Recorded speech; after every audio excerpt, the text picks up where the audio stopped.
as a Macedonian myself, I know that culturally people say, well, it's too hard, they're not going to pick me, somebody needs to recommend me. No, I can tell you with great conviction and certainty that this is a merit-based program.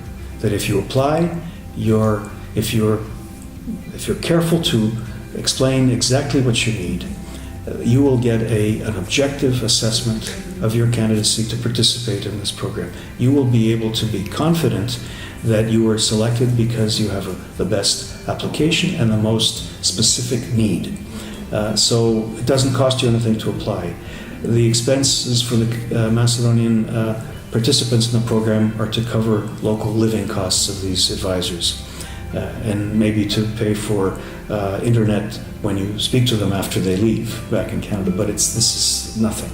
And of course, most of these people, in fact all of them, will not be Macedonian speakers or Serbo-Croatian speakers, so having the capacity for somebody in your small, medium-sized company to be able to communicate in English is essential. But we have so many people in Canada with Slavic heritage. I'm confident that culturally at least that we will find very good fits.